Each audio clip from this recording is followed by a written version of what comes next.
Buenas tardes para todos y gracias por venir. Doctor Edgar Cortés, representante de la Rectoría de la Universidad Externado de Colombia, doctora Elvira Pinzón, presidenta de ICOM Colombia, doctora Lucero Zamudio, decana de la Facultad de Estudios del Patrimonio Cultural, a los ponentes de las diferentes instituciones del Museo Nacional, del Museo de la Independencia, del Museo Nacional de la Memoria, del Departamento de Derecho Constitucional de la Universidad. Muchas gracias por venir. A ustedes, asistentes, muchas gracias. Vamos a iniciar entonces este evento en el que vamos a conmemorar el Día Internacional de los Museos, que tuvo lugar el pasado 18 de abril y que quisimos dejarlo una semana después para no competir con los otros eventos que ya existían, que ya estaban organizados para ese día. Vamos a, en el marco de la celebración del Día Internacional de los Museos, nos unimos entonces con ICOM Colombia para poder organizar entonces este conversatorio del cual Elvira nos va a hablar más adelante, y es también el evento de lanzamiento de nuestra especialización en sostenibilidad de museos e instituciones culturales. Vamos a dar comienzo al evento con las palabras del doctor Edgar Cortés y posteriormente las palabras de Elvira Pinzón. Gracias. Buenas tardes, bienvenidos a la Universidad Externado de Colombia. Muchas gracias por su asistencia, señora Presidente del ICOM Colombia. Nos complace y nos honra su visita. A los representantes de los museos, a los estudiantes, a los profesores aquí presentes. El rector me hizo este encargo por motivo de viaje de venir a darles un saludo de bienvenida, encargo que por supuesto yo acepté no solo gustoso sino muy honrado, porque realmente me parece que es una ocasión de la más alta importancia, no solo cultural sino emocionalmente hablando para la universidad. Tener la oportunidad de presentar hoy, darle inicio con este conversatorio que vamos a tener a continuación a la especialización en sostenibilidad de museos, instituciones culturales, pues representa para la universidad una muestra más del compromiso fundamental que tiene con Colombia, por supuesto, pero en particular con la vida cultural del país. Y de la vida cultural, como se ve en el plan de estudios que va a tener esta especialización, esta vida cultural que se avecina con el posconflicto. El externado ha sido siempre consciente de la importancia de la vida cultural de un país como motor de desarrollo y como motor no solo de desarrollo, sino como parte misma de la vida cotidiana de las personas, y centrar con nuestra facultad de estudios del patrimonio la atención en los museos no es casual. Hoy los museos, sin duda, el museo del siglo XXI y el museo del posconflicto que tenemos que vivir, tiene que ser no solo un lugar de conservación del patrimonio cultural y de la memoria histórica, sino que los museos sin duda tienen que jugar hoy un papel que va más allá de esa simple conservación de patrimonio, sino que tienen que tener una dimensión social, de servicio público, producción de comunicación, de cultura, de saberes, transmitirlos, tienen que ser agentes de mediación cultural sin ninguna duda, y tienen que ser elementos de cohesión social, en donde confluya la diferencia y la riqueza además que tiene el país, para que esa diferencia se entienda, se explique y pueda ser compartida por todos los destinatarios de la cultura, que deben ser todos los ciudadanos del país. Esa diversidad, esa riqueza cultural que tiene Colombia y que debe reflejarse en los museos, es la misma riqueza y diversidad cultural que tiene el externado. El externado ve en la diversidad uno de los elementos fundamentales de nuestra riqueza cultural, la apoya, la consiente, la patrocina, y por eso creo que cultura, museos y externado, con el apoyo de ICOM, son una mezcla que puede ser muy fructífera, y por eso auguramos la mayor de los éxitos a esta especialización que hoy estamos presentando. Muchas gracias a la doctora Lucero por dirigir el programa y haber tenido la iniciativa de esta especialización, y a su director William, que pues esperamos que coseche muchos éxitos con este programa. De tal manera que bienvenidos al externado. Esta es su casa, una casa abierta al pensamiento, a las diferentes ideas y por supuesto abierta completamente a la diversidad cultural. Muchas gracias.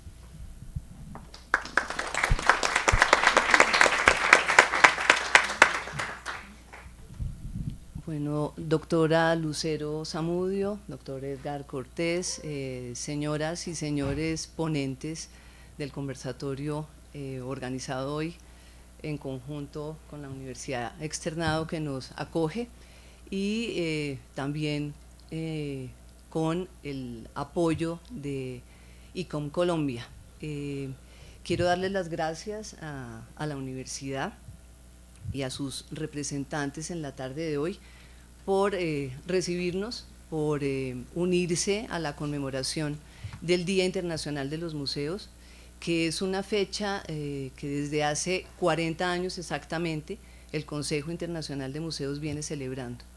Desde 1977, cerca de 20.000 museos y de 30.000 expertos o profesionales de los museos que están acogidos precisamente por el ICOM, conmemoran esta fecha y con la idea precisamente de tener y detenerse en el tiempo los profesionales de los museos y todos los representantes y los que trabajamos en ellos para reflexionar acerca de temas que nos interesan a todos. Son temas que además los escoge anualmente el Consejo Internacional en una reunión que se celebra en París todos los años, en donde los presidentes de los 120 comités que hay en este momento, pueden ser un poco más, escogen la temática, una temática que tiene que ser además común a los intereses de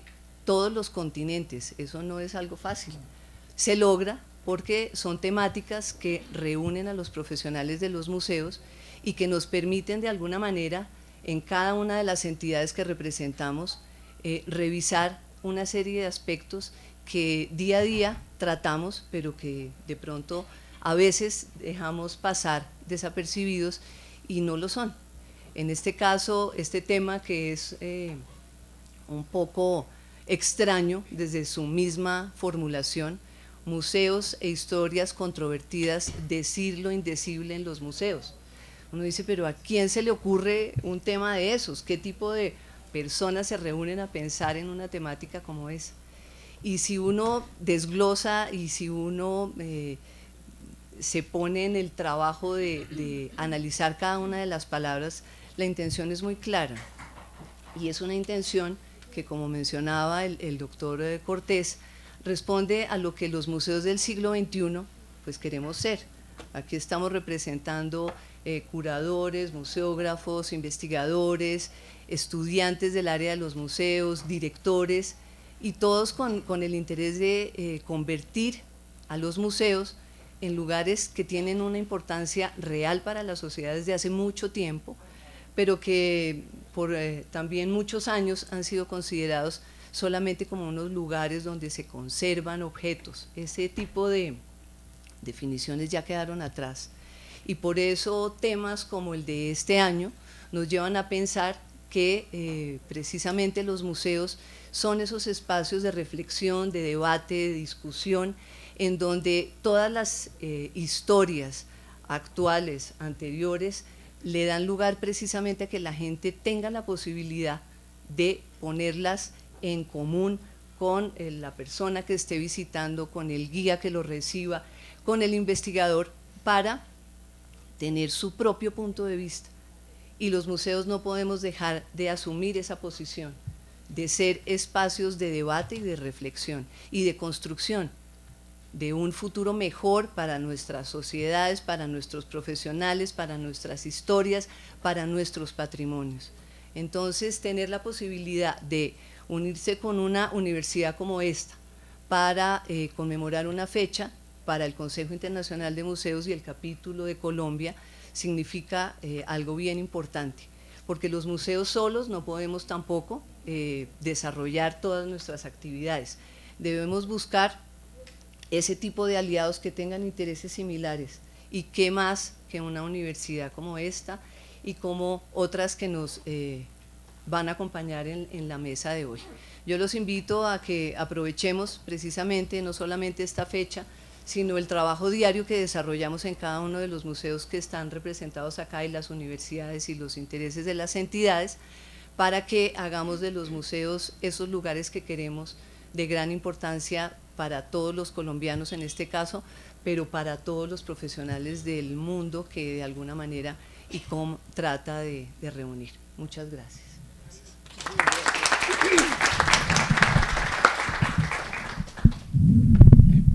Muchas gracias a las dos instituciones pues, que nos dan la bienvenida. Muchas gracias, doctor Cortés, por acompañarnos en medio de su jornada de exámenes. Muchas gracias, Elvira, también por tus palabras y por la aclaración un poco de cómo nuestra facultad y nuestra área de museología pues justamente se une con ICOM Colombia en esta temática que justamente es la que nos ha interesado trabajar en la Facultad de Estudios del Patrimonio Cultural, que es justamente estas nuevas formas de ver los museos y estos nuevos discursos que se construyen entonces de una manera más democrática. La doctora Lucero Zamudio nos va a hacer ahora unas palabras sobre, de lanzamiento de la especialización. Entonces, Lucero, adelante. Pues en primer lugar, yo lo que quiero es agradecer la presencia de todos y de cada uno de ustedes en este pequeño pero muy importante conversatorio que sirve de marco al lanzamiento de nuestra especialización ya anunciada. La idea de la sostenibilidad de museos e instituciones culturales no es un tema fácil, ¿no? Sostenibilidad de museos, ustedes lo saben, es un problema medio enredado. Por eso, de todas maneras, la respuesta de ustedes, la presencia de ustedes para nosotros es muy importante. Para la Facultad de Estudios del Patrimonio Cultural es muy gratificante el desarrollo de este tipo de proyectos que son posibles en el marco de una universidad como el Externado, cuyo espíritu liberal y su estructura federada permite a cada facultad pensar y proponer autónomamente sus líneas de desarrollo. Hace unos años la universidad le apostó a la creación de un centro de educación virtual que permitiera en líneas y contenidos en los cuales esto es posible, porque nos sirve para todo, descentralizar el conocimiento y llevar formación de calidad fundamentalmente a las diferentes regiones del país. La especialización en sostenibilidad de museos e instituciones culturales pretende suplir necesidades de formación en un área definitiva para el desarrollo y continuidad de la presencia de los museos regionales y, por tanto, del fortalecimiento de la riqueza cultural de un país tan diverso culturalmente como Colombia. Este programa se ha venido trabajando desde hace algunos años y se ha ido adaptando a las necesidades expresadas en las mesas de trabajo con instituciones como ICOM, que tan amablemente y durante tanto tiempo y con tanta paciencia nos ha acompañado. También con el Ministerio de Cultura, el programa de fortalecimiento de museos, así como en las discusiones realizadas con el equipo de docentes que se han metido de lleno en este proyecto.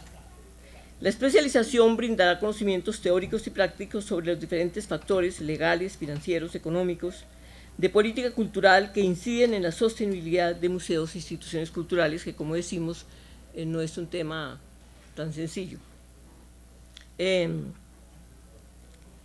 Digamos que esto se tiene que mover como en estos espacios tan cambiantes que exigen de las instituciones una apuesta clara en el presente y una mirada prospectiva que oriente permanentemente las acciones frente a estos contextos cambiantes y sepan encontrar caminos para ofrecer soluciones que impacten de la mejor manera la dimensión cultural de las comunidades, que finalmente lo que esas comunidades son culturalmente son nuestra razón de ser. Nuestro agradecimiento también a los actores de este conversatorio que aportarán un valor central para la Academia Externadista. ¿Por qué? Por la posibilidad de pensar de manera diferente eso que da sentido a eso que nosotros llamamos el museo. Entonces, ese aporte que van a hacer ellos para nosotros como universidad es muy importante porque por esas vías de encontrar caminos diferentes y formas diferentes de crear esto, de desarrollar eso que llama un museo, es central. Y naturalmente, pues gracias a William y a su equipo, que es el responsable del programa, y claro, no sé si está por aquí la doctora Villafañe, sin cuyo trabajo este proyecto sería un proyecto, pero un proyecto un poco inútil. Entonces, muchas gracias también a usted por todo el apoyo que nos ha dado. Y de verdad, buena jornada, muchas gracias a todos.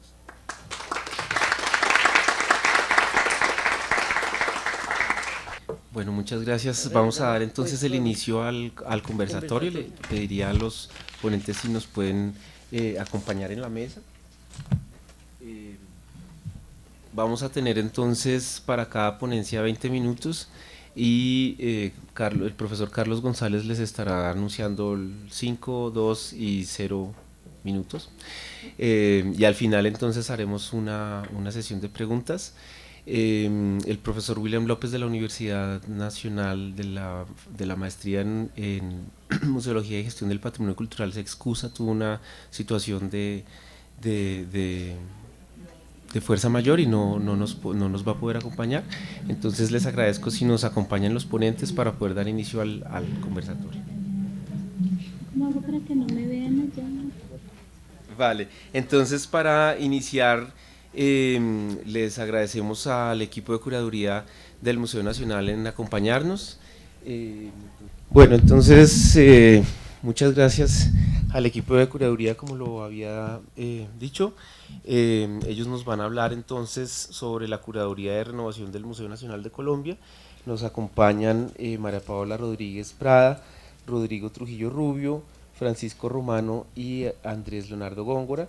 Voy a leer el currículo de los dos primeros para no tomar mucho tiempo. María Paola es maestra en Bellas Artes de la Facultad de Bellas Artes de la Universidad Jorge Tadeo Lozano, magíster en Dirección Universitaria de la Facultad de Administración de la Universidad de los Andes en Bogotá, máster en Historia Política de Museos y el Patrimonio Artístico, historia del arte, arqueología en la Universidad de París, Panteón Sorbona en Francia, y doctora en Historia del Arte de la Escuela Doctoral.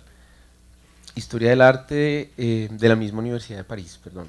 Sus investigaciones sobre historia, fundación del Museo Nacional de Colombia han sido distinguidas con la mención de honor en Ciencias Sociales y Humanas, edición de los premios Alejandro Ángel Escobar de la Universidad de París, Panteón Sorbonne, como para los premios solemnes de la Cancillería de las Universidades de París, premios de la excelencia y de excelencia universitaria y científica, tesis sustentada en el año 2010.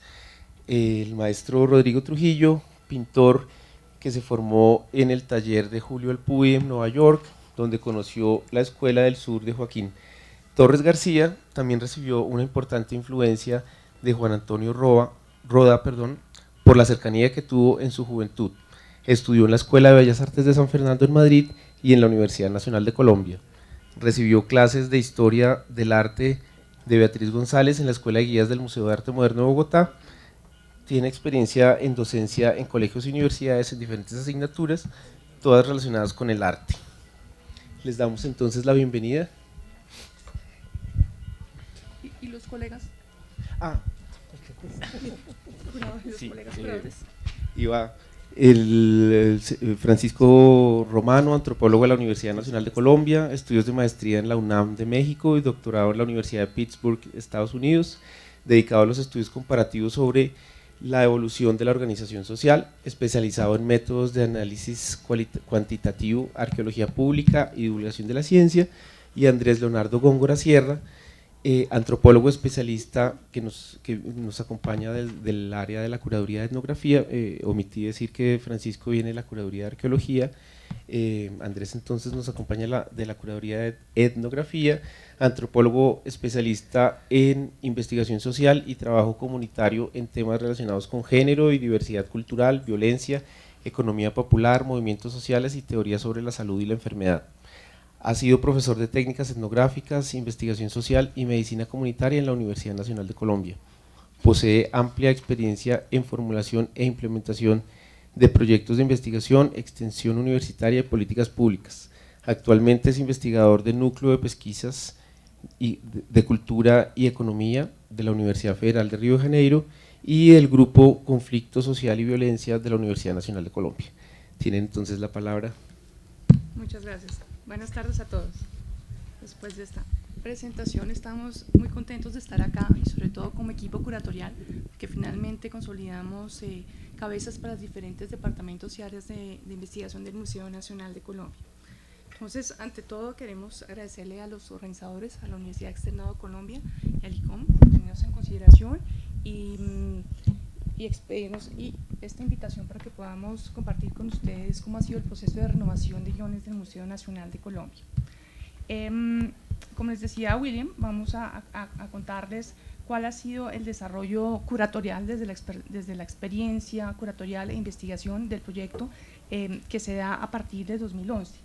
Nuestra presentación va a estar constituida por 3 partes, antecedidas por una introducción muy breve sobre contexto. Entonces, en esta introducción de contexto, si podemos pasar la diapositiva, por favor, queremos contarles que el proyecto de renovación de guiones tiene unos objetivos planteados que fundamentalmente consisten en renovar la representación de la nación en el museo desde una perspectiva mucho más incluyente. ¿Mejor? Sí, por favor, es que para las transmisiones virtuales toca hablar bastante fuerte. Desde una perspectiva mucho más incluyente, es decir, queremos incluir múltiples voces que den cuenta de la diversidad cultural y natural del país. Nuestro norte establecido surge a partir de la Constitución de 1991, donde se caracteriza al país como un país pluriétnico y multicultural. ¿Y esto cómo hago para avanzarlo? ¿Tú me ayudas a avanzarlo, por favor? ¿Pudiste el verde? ¿Así? Sí. Listo. El proyecto inicia, como les decía, en el 2012, pero ya desde el año 2011 la antigua Curaduría de Arte e Historia estableció unas bases sólidas que establecieron también el derrotero de cuál sería el rumbo a seguir por el trabajo curatorial. En el 2012 entonces asumimos el proyecto y también asumimos un compromiso, y es no cerrar las puertas del museo durante el proyecto de renovación de guiones. Eso en términos logísticos, en términos de producción, de exposiciones, pues implica una gestión bastante compleja. En el proyecto de renovación de guiones asumimos unos acuerdos básicos, que son: el primero, dar prioridad a las colecciones del Museo Nacional de Colombia y del ICANN. Segundo, establecer una narrativa primordialmente temática e incluyente, porque previamente había una narrativa cronológica.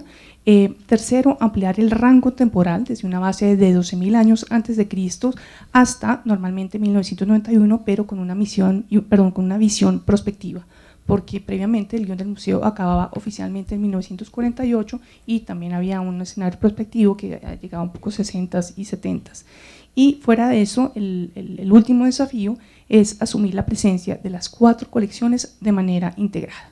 Y esto es lo que implica la presencia de nosotros 4 hoy, y es que propendemos por la construcción de un relato desde una perspectiva interdisciplinar, y como les contará Rodrigo más adelante, pues hay que apuntarle a una construcción transdisciplinar de estos relatos del Museo Nacional de Colombia. Entonces, como en primera instancia, en el marco del proyecto de renovación de guiones se establece, ya puedes pasar la diapositiva por favor, se establecen unos criterios o unos derroteros, y es que el museo va a ser, el nuevo relato va a ser temático, y desde esa perspectiva plantearíamos un primer piso donde habría asuntos relacionados con Colombia, de la A a la Z, hitos de la historia de Colombia, y trataríamos el museo y el panóptico. En un segundo piso estaríamos desarrollando asuntos relacionados con territorio, con recursos naturales y con procesos sociales y políticos de la construcción de la nación. Y en un tercer piso desarrollaríamos asuntos asociados con identidades, espiritualidades y lenguajes de creación. Entonces es en este marco institucional de proyecto de renovación donde se está cambiando el paradigma del relato, donde se está implicando un nuevo desafío en términos de prácticas y de diálogo de una cultura material que por sí misma, digamos que está impregnada de unos valores históricos particulares desde campos disciplinares disociados, es que pretendemos, y ojalá lo logremos, construir nuevos relatos. y relatos, como les decíamos, que sean mucho más incluyentes, que tengan una conciencia clara del país que estamos construyendo desde 1991, que nos reconocemos identitariamente de una manera diferente. De esa forma, entonces, entramos a nuestra primera parte, y es que en ese marco de ideas y conceptos ya hemos inaugurado 2 salas. Las salas renovadas hasta ahora son la Sala Memoria y Nación y la Sala Tierra como Recurso. Entonces, ¿qué ocurre con Memoria y Nación? Memoria y Nación, por su ubicación en el museo, se sale del recorrido estricto de las 3 alas en los 3 pisos, y por tanto Memoria y Nación es una especie de síntesis y de planteamiento básico de lo que ocurriría en el proyecto de renovación de guiones. La Sala Memoria y Nación se curó a partir de 3 ejes curatoriales que tuvieron en consideración las nociones de diversidad, inclusión y participación, claro, dimanadas de la Constitución Política de 1991. Un poco el interés de la Sala Memoria y Nación era trascender el carácter del acontecimiento histórico evocado por los objetos mismos, y lo que pretendíamos era desplegar ese trasfondo histórico y simbólico que había marcado quiebres en la construcción identitaria y cultural de la nación. De esa manera, la Sala Memoria y Nación está discutiendo en términos curatoriales diferentes asuntos. Hay una introducción que habla de un diálogo y de conciliación, hay un primer grupo que habla de mixturas y sincretismos, un segundo grupo que habla de inclusión, exclusión, un tercer grupo que habla de formación de la opinión pública, circulación de conocimiento y saberes, un cuarto grupo que habla de diversidad, inclusión y participación. Seguimos en Memoria y Nación, todavía no cambiamos, yo te aviso, gracias. Iban los grupos, entonces los grupos hablaban de diversidad, inclusión y participación, un quinto grupo que habla de región, no frontera, uno sexto que habla de guerra y memoria, uno séptimo que habla de violencia y conflicto, y un octavo que habla de vida y convivencia, unidad y diversidad, todo eso confrontado a un muro de la diversidad. Esas ideas que establecieron las bases del derrotero curatorial, entonces se van a convertir ya en las temáticas concretas de sala, que son la introducción, voces y memoria, que me imagino que ustedes ya habrán visitado el museo, y si no, es la oportunidad perfecta para invitarlos a que vayan a ver la Sala Memoria y Nación. El primer grupo lo titulamos Tensiones y fusiones en el mundo de lo sagrado, el segundo, Pensar y nombrar con la voz del otro, el tercero, Oralidad y escritura, construcción y transmisión de conocimiento, luego, Concebir y representar la naturaleza, territorio, geografía y cultura en un sitio de frontera, para seguir con guerra y memoria, luego las miradas del arte y finalmente rostros, fragmentos e imágenes y el muro de la diversidad. Entonces, desde esa perspectiva, en un discurso histórico de puntos de quiebre, entonces estamos hablando sobre guerra, violencia, memoria, estamos hablando sobre sincretismo cultural, sobre religiosidad, sobre territorio, sobre frontera, sobre identidad en la frontera, y estamos desplegando todo eso en un escenario de piezas curatoriales patrimoniales que ofrecen una nueva lectura o nuevas posibilidades de diálogo a la luz del nuevo cruce discursivo que ofrece la Sala de Memoria y Nación. Eso, en cuanto a Memoria y Nación, sería una especie de síntesis o ya un planteamiento de elementos que van a discutirse con mayor espacio en otras salas. Y esa otra sala, que es una nueva que generamos, la siguiente sala nueva es la Sala Tierra como Recurso, y ya podemos cambiar de diapositiva. Entonces, en Tierra como Recurso se establecieron nuevamente unos ejes curatoriales basados en una investigación o una adquisición sobre los recursos naturales, el desarrollo y el medio ambiente, estableciendo además que desarrollo conjuga ideas de progreso, bienestar y desarrollo sostenible. La sala en general discute la construcción social del país en torno a la valoración de los recursos y la circulación de las riquezas. Entonces, la sala, cuando fue curada e investigada, planteaba unos 4 ejes fundamentales: las valoraciones simbólicas de los recursos, prácticas sociales de los recursos, discursivas en torno a los recursos y conciencias patrimoniales que en su totalidad estaban analizando problemas asociados con los recursos minerales, los recursos energéticos, agrícolas, pecuarios, caza, pesca, formas de trabajo, transformación y producción de bienes industriales, y además gestión de los recursos ambientales. Entonces, estas ideas de base tan extremadamente ambiciosas se concretaron museográficamente y museológicamente en la sala, que también espero que conozcan, y si no, pues vayan y la visitan. La base un poco de todas estas salas parte de los derroteros de la Constitución las nociones de la Constitución que definirían la identidad de la República.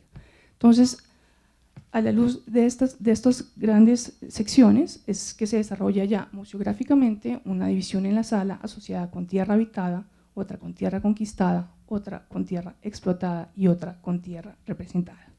Y proponer estas temáticas desde una perspectiva interdisciplinar, exhibiendo en las mismas salas y en las mismas vitrinas piezas que están fabricadas en diferentes soportes y diferentes materiales que tienen una historia diferente, pues genera unas complejidades completamente inusuales en términos de conservación y de museografía, pero esa es la meta del museo y estamos convencidos que hay que proseguirla. Esto es nuestra primera parte, las salas que están ya inauguradas en el marco del proyecto de renovación, para pasar a las salas que estamos investigando y luego a las prácticas curatoriales, que es el centro de la conversación que queríamos traer hoy. Muchas gracias. Muy buenas tardes. En el marco del proyecto de renovación que tiene en este momento el Museo Nacional, hay dos salas. Yo voy a hablar de una de ellas, que es la sala 9, que básicamente el título aún está, digamos, un poquito en términos de debate, pero que básicamente va a tener una connotación y es mostrar a Colombia como un territorio diverso, tanto en tiempo como en espacio. Y esta diversidad se quiere, digamos, mostrar en dos grandes ejes, y es uno diacrónico, en donde efectivamente cubrirá aspectos desde la arqueología, en las cuales yo pues tengo una gran responsabilidad, hasta básicamente entrado el siglo XXI, probablemente, como les dijo María Paola, Constitución del 91 y quizás un poco más acá. Esta sala 9 va a tener tres grandes ejes temáticos, que los hemos, voy a repetir, voy a ser redundante, los hemos concebido como poblar, concebir y conectar. Y han sido palabras, digamos, muy contundentes para mirar efectivamente cómo desde tiempos prehispánicos hasta el siglo XXI toda una diversidad de grupos humanos efectivamente han podido poblar, han concebido su territorio y han hecho toda una cantidad de cosas para conectarlo. Entonces, esta primera eje temático, poblar, básicamente quiere considerar el territorio nacional como un lugar en donde, desde una perspectiva histórica secuencial, desde tiempos prehispánicos hasta hoy día, una diversidad de grupos con una diversidad de organización social han transformado el mismo. Es decir, este eje temático tiene un fuerte componente no solo de geografía humana y de ecología, sino también de aspectos económicos y políticos. Básicamente va a consistir, digamos, voy a llamarlo por el momento subsalas, que son 5. Nosotros técnicamente las hemos llamado islas y muchas de esas islas tienen una serie de archipiélagos, pero no me voy a poner a hablarles de estos tecnicismos, sino más o menos de qué consiste cada uno de ellos. Y hay un lugar para mostrar la transformación de la geografía en tiempos prehispánicos, habrá un lugar para mostrar la transformación y el poblamiento en términos de la ocupación del territorio en la conquista y la colonia, y otras 3 básicamente se harán en términos de la transformación del territorio post-colonia hasta hoy día, en términos de la geografía humana que implican las ciudades, el campo y los lugares en donde hay agua. Entonces, pues en las ciudades hay toda una temática, en el campo también hay otra y en el agua también hay otra, en donde básicamente queremos mostrar la diversidad de la ocupación del espacio a través, digamos, de cómo diferentes grupos humanos han culturizado su espacio. En cuanto a el eje temático sobre concebir, ya estamos en un campo no tan físico, no tan empírico, por decirlo de alguna manera, no tan positivo desde las diferentes racionalidades en tiempo y espacio, sino en términos de cómo la diversidad de grupos desde épocas prehispánicas hasta hoy día han concebido, han imaginado, han representado y han nombrado su territorio. Este eje temático también estará subdividido, digamos, en 5 grandes subejes, que incluyen territorios prehispánicos, imaginarios de un nuevo mundo, comisiones y expediciones, viajeros, forasteros y artistas, y finalmente fronteras.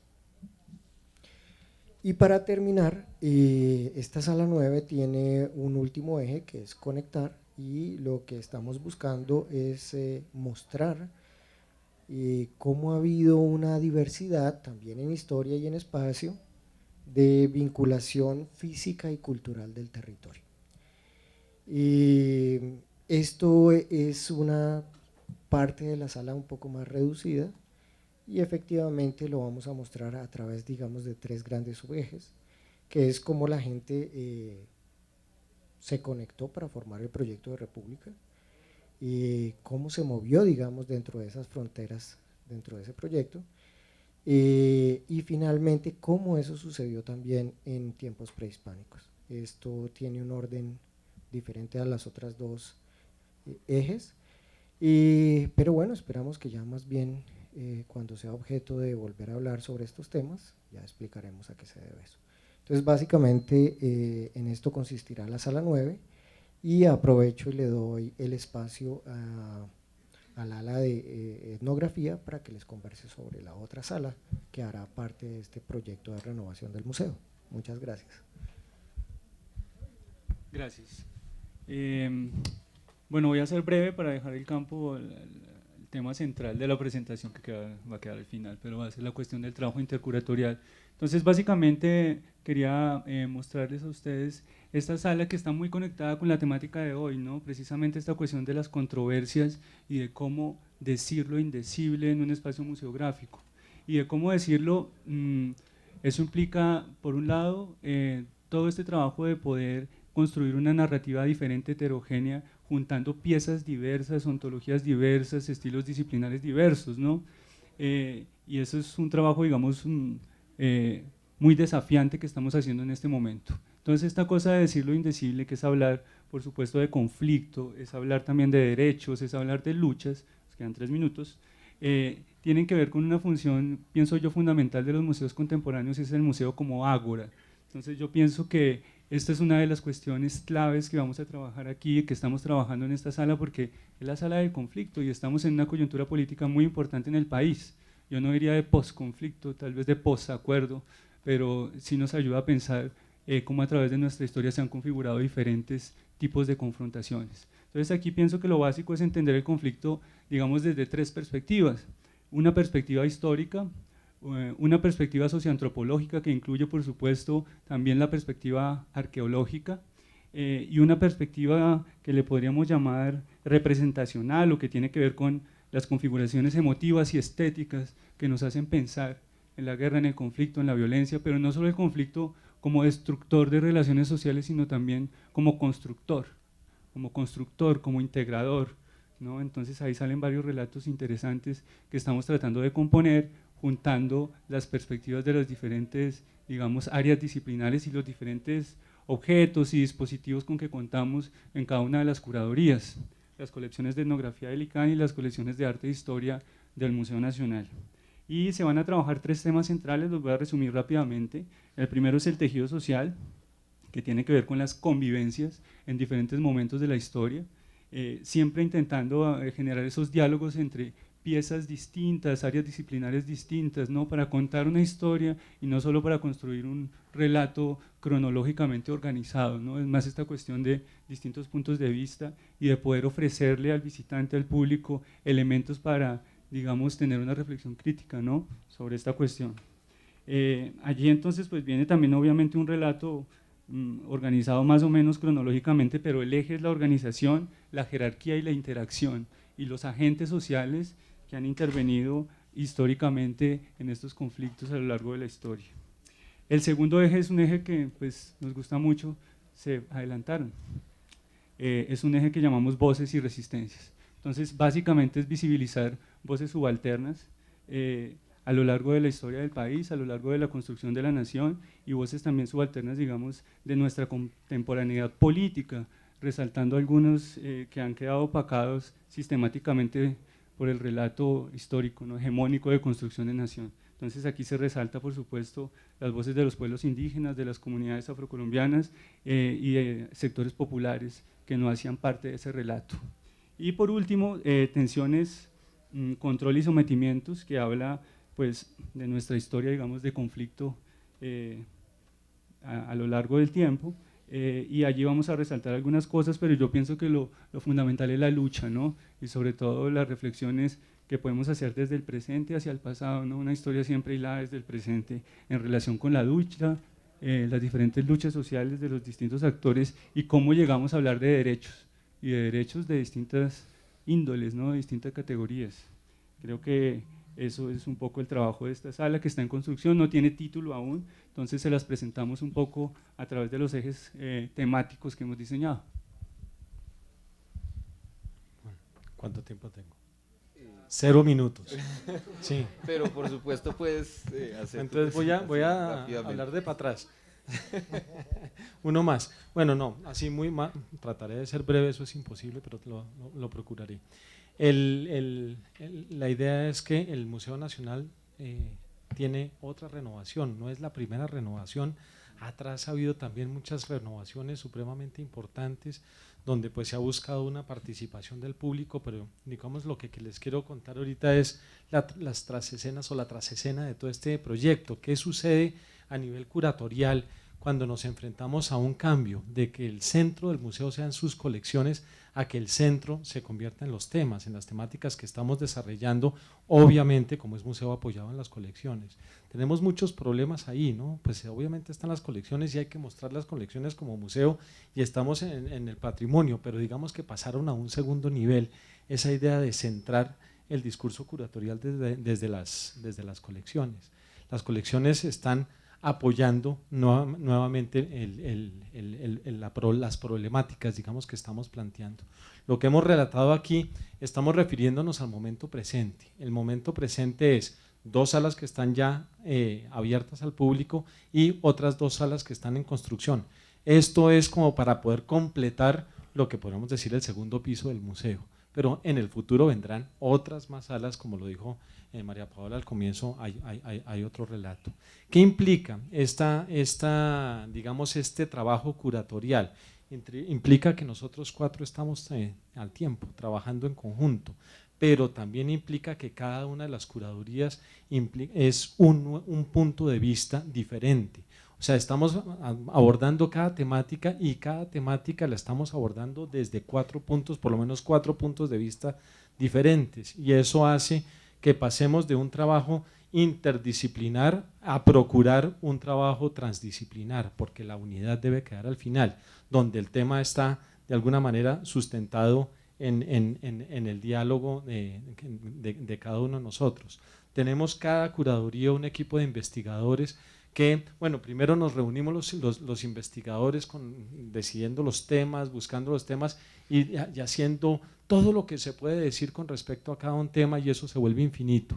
O sea, la cantidad de temas que van surgiendo en cada uno, en cualquiera de los centros que hemos establecido, qué sé yo, estamos hablando de tejido social, de convivencias. Entonces, todo lo que podemos decir así, sale una lluvia de ideas inmensa. Después empezamos a acotarla, a definirla, y los investigadores de cada curaduría hacen una búsqueda profunda de todo lo que se puede decir de ese tema. Después nos juntamos las curadurías y juntamos toda la información que está y empieza a sintetizar, a resumir, a acotar. Y pues claro, cuando tenemos un tema generosísimo que después lo tenemos que presentar al público en un apoyo de 150 palabras, eso es crítico, sí, eso es muy difícil. Hay tanto de qué hablar que cuando nos juntamos y empezamos a sintetizar, eso es realmente entramos en crisis. O sea, eso es una cuestión supremamente difícil. Entonces, y esto, digamos, buscando también que detrás de esto haya una buena participación también del público, ¿no? Que no sea el museo aislado que tiene un conocimiento que va a compartir, sino también cómo empezamos a dialogar con el público. Entonces, digamos, la trasescena es que desde el punto de vista curatorial, para poder cerrar y no prolongarme mucho, es un trabajo de diálogo, un trabajo de conexión, es un trabajo de comunicación entre nosotros, con el público, con las necesidades que plantea pues las nuevas museologías a nivel pues internacional. O sea, hay un trabajo muy interesante, pero esto no es nuevo, esto pues por supuesto viene desde mucho más atrás, esta constante renovación del Museo Nacional. Gracias.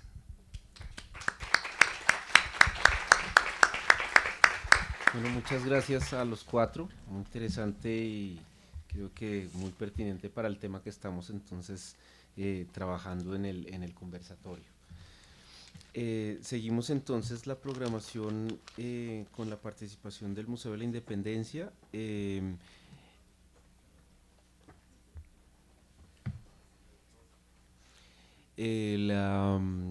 La charla, la ponencia la va a dictar Norma Juliana Jiménez. Estaba en el programa Camilo Sánchez, pero Norma entonces viene en representación del museo. Norma Juliana Jiménez es conservadora y restauradora de bienes muebles de la Universidad Externado de Colombia, magíster en museología de la Universidad de Valladolid y la Asociación Española de Museólogos. Su carrera profesional se ha desarrollado en los campos del manejo, conservación y divulgación y gestión cultural de gestión cultural de colecciones de bienes patrimoniales y museos. Es especialista en restauración de materiales inorgánicos como piedra, cerámica, arqueológica y colonial, y actualmente se desempeña como asesora del área de gestión patrimonial del Museo de la Independencia, Casa del Florero y Casa Museo Quinta de Bolívar del Ministerio de Cultura. Gracias, Norma. Gracias. Gracias a todos por estar presentes en este evento tan importante. Camilo Sánchez no pudo asistir por compromisos, entonces voy a tratar de hablar del caso de la renovación del Museo de la Independencia. Hicimos parte precisamente con William Gamboa en este proyecto y bueno, para empezar, ¿esto sí sirve? Sí, tienes que girar la cruz. Ya, ay, me pasé. Ahí. Primero les voy a dar un pequeño contexto del Museo de la Independencia para las personas que no conocen el museo, que espero que sean pocas. El Museo de la Independencia, Casa del Florero, se encuentra en la esquina de la Plaza de Bolívar, en el corazón de Bogotá y de Colombia, podría decirse. Este pequeño cuadrado rojo que ven es la casa patrimonial donde se emplaza el museo, en el terreno más grande, que es el cuadrado rojo grande, que son los predios que circundan esa casa histórica que fueron quemados en el Bogotazo en el 48. Entonces ese es el territorio del museo actual y vamos a ver.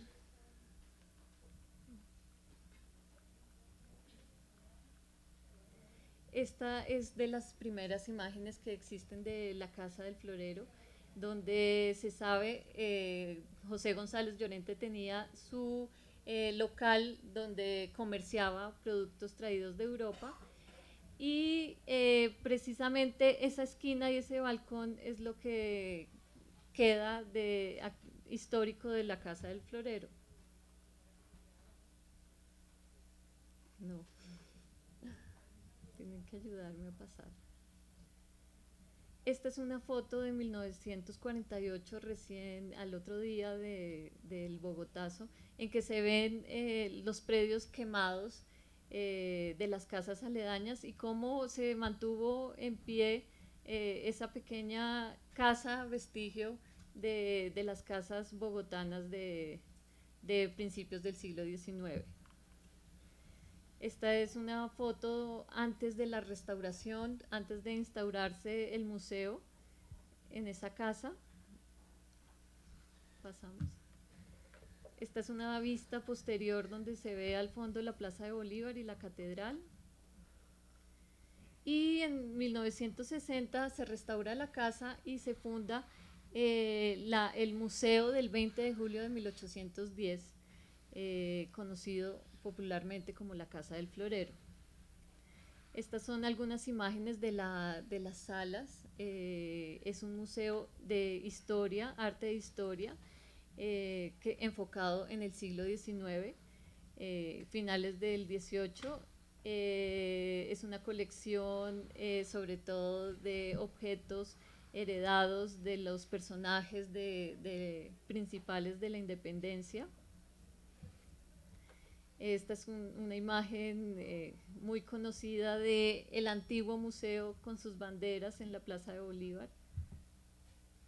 Y la sala esta es la Junta Suprema y algunas otras salas que muchas personas tienen en su memoria como, esta es importante, como un museo histórico donde se exhibían todos los trofeos y los objetos de estos personajes históricos de nuestra historia. Este es la vitrina antigua del florero, que como pueden ver es una urna de seguridad dorada que albergaba este objeto, le daba una importancia como un vestigio único y representante del movimiento de independencia. Ahora les voy a hablar de lo que fue la transición del museo histórico al actual que encontramos en el museo. Todo empezó en el 2003 con la dirección de Daniel Castro y una consulta pública que empezó a realizarse desde el 2003 hasta el 2008 aproximadamente, en que se le empezó a preguntar al público y a diferentes sectores de la sociedad qué esperaban encontrar en el museo en la Casa del Florero. Entonces hay algunos aspectos, como principalmente ser un espacio de intercambio y discusión de opiniones, incluir más voces, nuevas representaciones, ir más allá de mostrar objetos como hablaban Rodrigo y María Paola, un espacio para generar preguntas, para generar nuevos intereses, inquietudes, cuestionar la continuidad de algunos discursos históricos y no solo, si ustedes visitaron el museo era muy correspondiente a los textos de historia de cuarto de primaria, en que se contaba una historia muy tradicional, siempre con los mismos nombres. Entonces, pues, ¿dónde están los otros temas para complementar este proceso histórico? En cuanto a los contenidos, lo anterior, entonces, presentar otros temas diferentes al tema heroico, generar un espacio de preguntas a partir de estos temas, nuevos temas, retomar o actualizar el concepto de independencia, apartar el objeto, el florero, como apartar el hecho anecdótico de la historia y presentar otros contextos internacionales y locales referentes al tema de la independencia.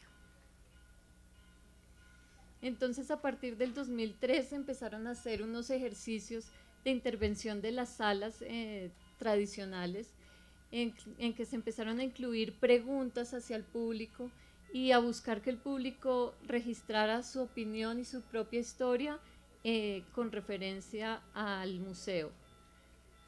Entonces, en varios puntos del museo se empezaron a incluir temas y preguntas para que las personas se cuestionaran y dejaran su opinión en el museo, buscando que el museo fuera como un prototipo para empezar a buscar los contenidos que se querían mostrar en el nuevo museo que se estaba planteando.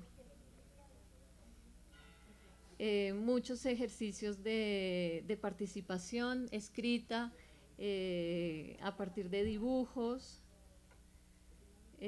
juegos como rompa usted el florero y ejercicios de cómo se imaginan que sería el objeto central del museo reconstruido. En esta exposición demostró, sacó el objeto insigne del museo y lo sacó a las salas. Fue intervenido, fue estudiado por la Universidad Externado de Colombia en una sala del museo donde las personas podían interactuar y hacer preguntas y acercarse a los estudios que se estaban realizando sobre el florero. Y esta fue una consulta pública muy importante que se hizo durante un año, en que por medio de muchas preguntas se preguntó directamente qué temas querían verse reflejados en el museo, qué buscaba el público cuando llegara al nuevo museo, cómo se imaginaban el nuevo museo. Y este es como el resumen principal de esa consulta, en la que se buscaba la historia vista desde los personajes que participaron en ella, la Colombia de ayer y Colombia de hoy, encontrar un diálogo entre lo que fue los hechos de la independencia en el siglo XIX y cómo lo estamos viendo desde hoy. Buscaban mucha información interactiva, relatos de los hechos de la independencia, pero con sus contextos, más elementos históricos sobre la independencia y su desarrollo.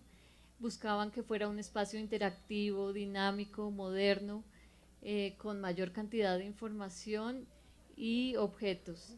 Que hablara de los personajes que participaron en la independencia y el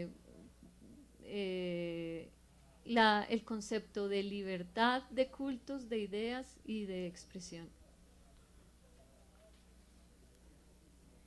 Entonces es así como a partir de esta consulta pública se decide por resolución cambiarle el nombre al museo para sacarlo de esos hechos anecdóticos de la fecha del 20 de julio de 1810, para llamarse el Museo de la Independencia, Casa del Florero, para hablar principalmente de la independencia, del proceso de la independencia. Entonces, este es el resultado de, al final de la consulta y de la investigación, de cómo debería verse el nuevo Museo de la Independencia. Entonces, principalmente ser un foro para la difusión y la discusión de nuevas aproximaciones a la historiografía nacional y para la realización de actos de memoria por parte de grupos minoritarios, tales como los desplazados de la violencia. El tema de las minorías fue muy recurrente, como las personas no se sentían reflejados en el museo existente, donde están las comunidades, las diferentes comunidades por fuera de Bogotá.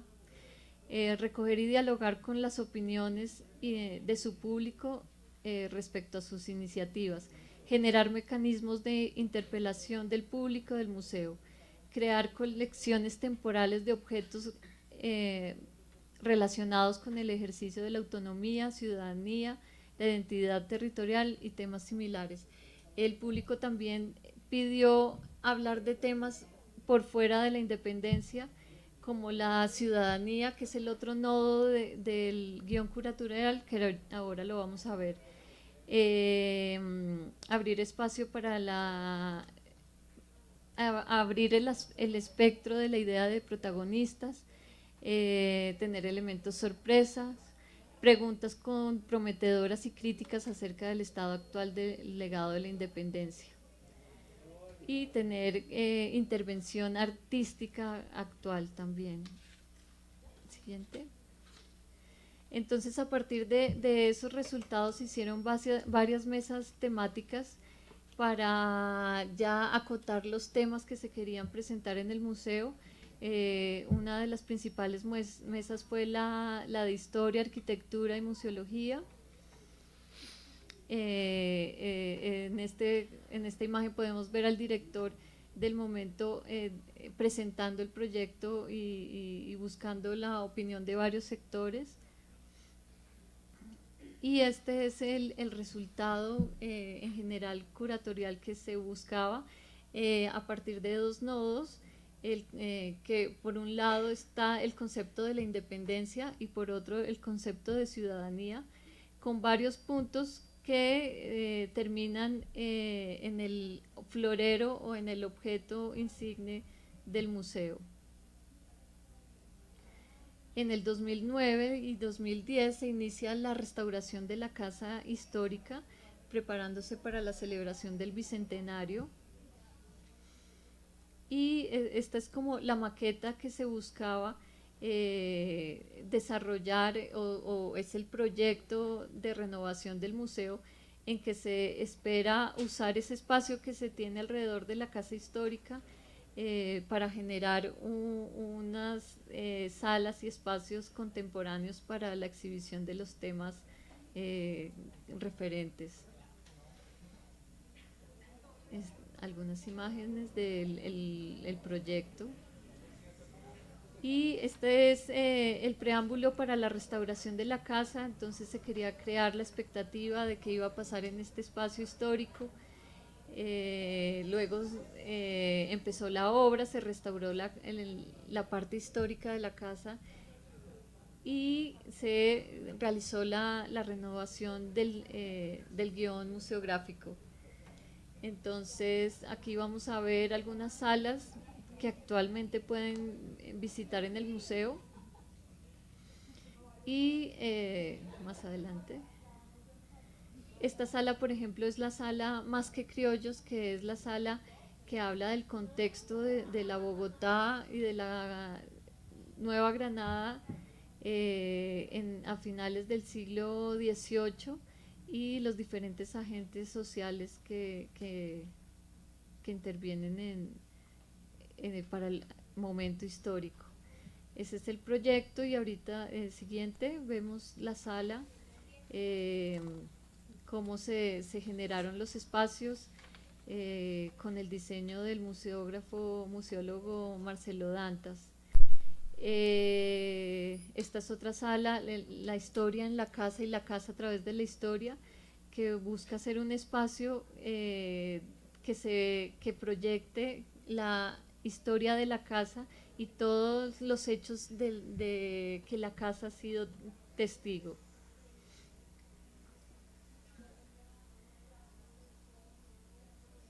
Esta es la sala piloto del contextos de independencia, que muestra todos los hechos referentes a la independencia desde el siglo XVIII hasta nuestros días.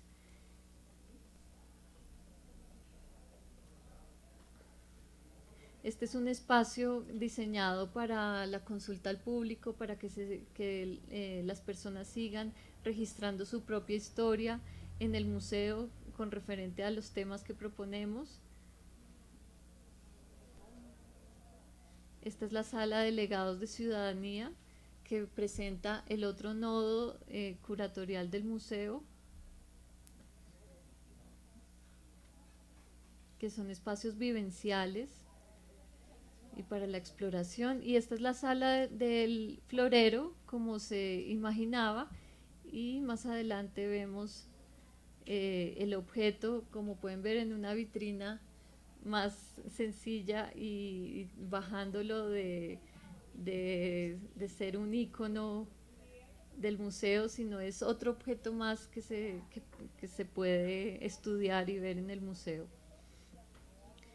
Y este es el punto principal del que queremos hablar en esta exposición, que es el hotspot o punto caliente de la historia siguiente, donde podemos encontrar un tema controversial del que era difícil hablar, que son los hechos de la toma del Palacio de Justicia, y cómo pues el museo fue testigo de estos hechos, y es un tema difícil de exponer por varios sectores. Es un punto en el que en el recorrido, cuando se visita el museo, siempre se genera controversia, se generan discusiones, de acuerdo a los diferentes personas que nos visitan, como muchas veces nos ha pasado que llegan los militares y se preguntan por qué se exponen este tema sin ninguna justificación, sin ningún texto que lo acompañe.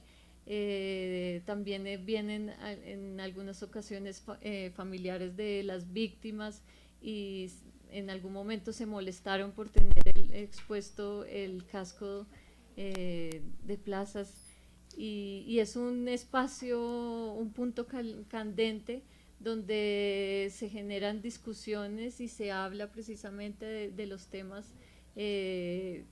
difíciles para tratar desde un escenario neutro como es el museo. Ese es. Bueno, Norma, muchas gracias.